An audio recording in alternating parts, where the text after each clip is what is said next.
Hola everybody! How's everyone doing? So I've been busy making some fondant figures for Romy's birthday cake. A pig, some TNT, that's part of an ocelot.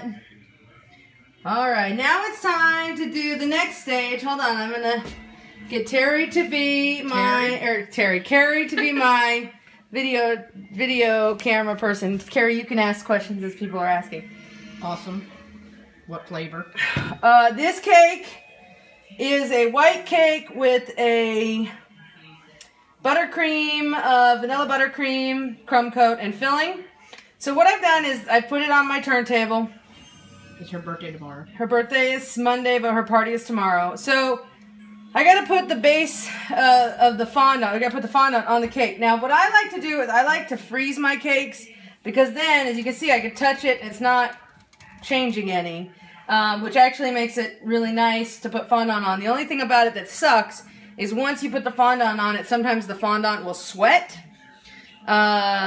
which kind of blows because then it gets all runny and you have to like really kind of pay attention to that. So what I typically do is I'll put the base layer of fondant on, take a break, let it sweat a little bit, and then I will apply what else I'm going to apply to that base layer of fondant. Okay, so here you can see I've rolled out some fondant. Hopefully this is big enough to cover that cake. I think it's pretty darn close. This is the trickiest part of putting together a cake because you have to pick up this giant sheet of fondant, you have to put it on top of this cake, and then you have to slowly quickly cut off the excess before the weight starts pulling the fondant down and stretching it and making it crack. It's a bitch. But I am prepared. This is my handy dandy fondant rolling pin, which by the way, this isn't like TV where they have those machines they just throw them in and it comes out real nice and flat. You actually have to do it by hand. It's a pain in the ass, let me tell you. Someone says their birthday's next Monday. Make them a cake.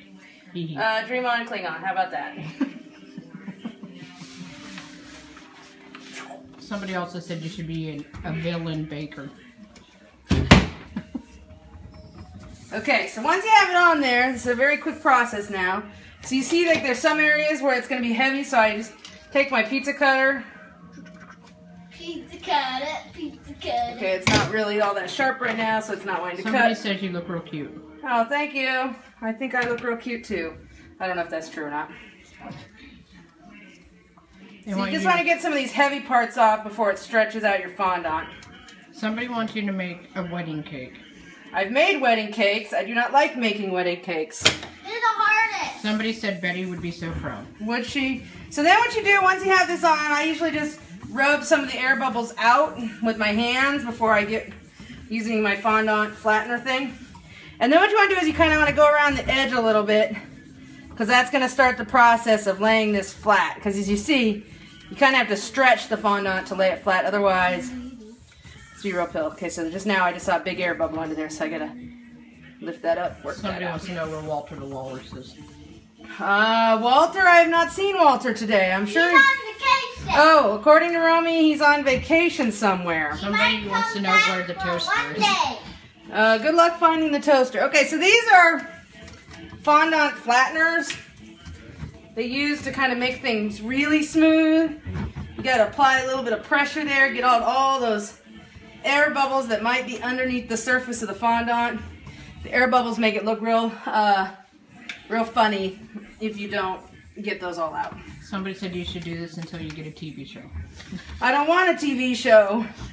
That's some stressful shit right there. Can I make my mini cake? Can you give me a little bit? Okay. The Romaine Cake Decorating Network. So then what you got to do is you got to slowly, very slowly kind of pull and stretch these sides out to pull them down because otherwise they fold over themselves and it gets to be a real pill. So you got to very slowly kind of stretch the fondant out. Does that make sense? You guys understanding what I'm doing? Then once you have that area, then you just kind of seal it up with your little flattener thing. I don't know what the fuck the official tool name for this thing is, but I'm going to call it a fondant fucking flattener. That's my version of a name for it. How about that? You can sell your cakes on QVC. Why would I do that? Whose idea was that? I don't know whose idea was that. That's a crazy idea. What is the green part? The green is going to be the grass. Because Minecraft, there's a lot of grass in Minecraft. I don't fucking know. How did you learn how to do this? I watched YouTube videos. Someone just said that on YouTube. Yeah, that's how I learned to do it. YouTube, you can learn anything on YouTube. Seriously, anything. There's not much you can't learn on YouTube if you just fucking want to learn something. The hardest part about making these cakes is actually getting all the fucking equipment to do it. It's very expensive for all the different tools and things you need to make these cakes. But once you have all the equipment, I mean, it's pretty easy. Alright, so you can see how I have most of the sides pretty well flattened out. Now I just got to go around the edges and trim things up to where they're even with my cardboard round. And that's pretty much all there is to putting fondant on. But it's a very slow, like here I have a couple little wrinkles. I'll try to smooth some of that out. As you can see, it's not a hard process. It's just a little tedious process. You got to work fast, and you have to be very concise with what you're doing. Someone said it looks great. I mean, it looks green. But thank you for saying it looks great. I appreciate that. It'll look great when this fucking cake is done. The next one I have to do is a square. I haven't laid fondant on squares very much, so that could be a real bitch. We'll see how that goes. I'm not looking forward to that. Something tells me it's going to wrinkle a little bit more and have a few more issues that I'm not looking forward to dealing with, but we'll get there. So see, you just cut away the excess until you have a nice, and I'll keep doing that until it's perfect. And then you take your little fondant flattener, and if it starts to stick... Cody wants to know if you're making any animals.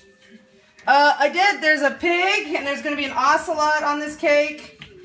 I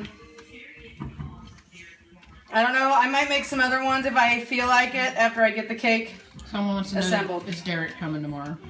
No, Derek was not invited to an 8-year-old movie party to see the Minions, just because I don't think he would want to go to that. It's a party for an 8-year-old, not an adult party, people. Alright, so there you go. You see how it's coming together? Pretty easy. Any other questions for me? Somebody said this makes me want cake. It makes you want cake. Here is an important thing, too, if I can, about cakes. When you are making a cake, and you're going to spend hours and hours and hours putting a cake like this together, right? And I do mean this. This is important. Your cake should taste as good, if not better, than it looks. The problem a lot of bakers make is they make these gorgeous cakes with fondant and all this fancy shit. And then you bite into the cake and it tastes like shit. You cannot have that. You have to start with an amazing recipe for your cake. If you want to go the boxed route, like you want to make it easy on yourself, I actually really like the Duff brand of boxed cakes. They use an oil versus like a water in their mix, and that makes them much more moist and dense and just yummy. But yeah, you have to make a good cake. And here's the thing, try out a couple different cake recipes until you find one you like. That's typically what I do. Whenever I need a recipe, like this morning, I wanted to make caramelized bananas with my breakfast, right? Well, I've never fucking made caramelized bananas before in my life. I have no idea how to make caramelized bananas. So what I do, I asked Siri. I said, Siri, how do you make caramelized bananas? And then she brought me up a couple of recipes. And guess what? I gave one a try. And guess what? It was yummy. It's as simple as that. So sometimes you just got to try out different recipes until you find the one that like really blows your socks off.